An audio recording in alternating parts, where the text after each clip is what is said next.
In our earlier videos, we have touched on the fact that 0 of a linear polynomial, p of x equals a times x plus b is minus p by a. Also, 0 of the polynomial gives a factor of that polynomial. Do the zeros of a quadratic polynomial or other higher degree polynomials also have some relation to its coefficients? Let us try to explore the relation of coefficients of a quadratic polynomial p of x equals a times x squared plus p times x plus c, and its zeros. For example, let p of x equals 2 times x squared minus 10 times x plus 12. In our previous grade, we have learnt the factorization of quadratic polynomials by splitting the middle term. Hence, here we need to split the middle term minus 10x as a sum of two terms, whose product is 12 times 2 times x squared equals 24x squared. So, we write 2 times x squared minus 10 times x plus 12 equals 2 times x squared minus 4 times x minus 6 times x plus 12. This further gets simplified to 2x times x minus 2, minus 6 times x minus 2. Taking 2 as common, we get the factorized form of polynomial as 2 times x minus 2 times x minus 3.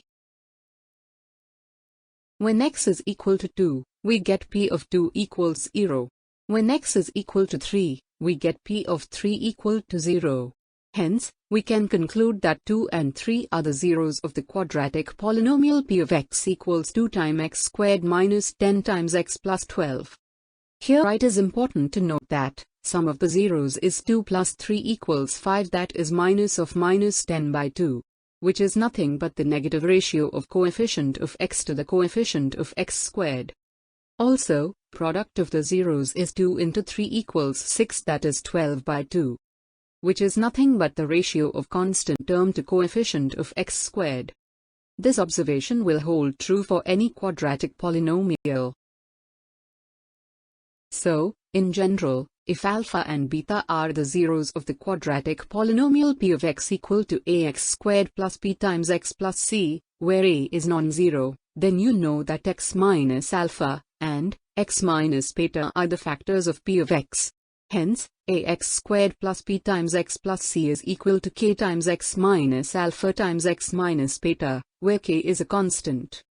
This can be rewritten as k times x squared minus alpha plus beta times x plus alpha beta. That gets simplified as kx squared minus k times alpha plus beta times x plus k alpha beta.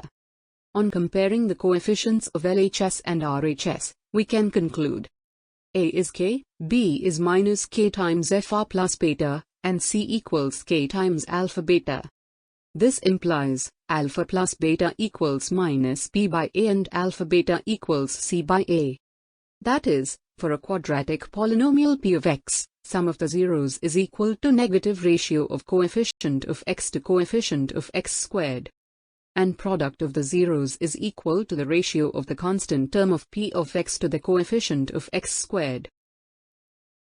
Similarly, it can be proved that if alpha, beta, gamma are the zeros of the cubic polynomial a times x cubed plus b times x squared plus c times x plus d, then equating this to k times x minus alpha times x minus beta times x minus gamma, where k is a constant. Separating the coefficients of different powers of x on the RHS and comparing with that of the LHS, we find that the sum of the zeros, that is alpha plus beta plus gamma equals minus p by a, that is the negative ratio of the coefficient of x squared to that of the coefficient of x cubed. Also, product of the zeros, that is alpha beta gamma is minus d by a, that is the negative ratio of the constant term to that of the coefficient of x cubed.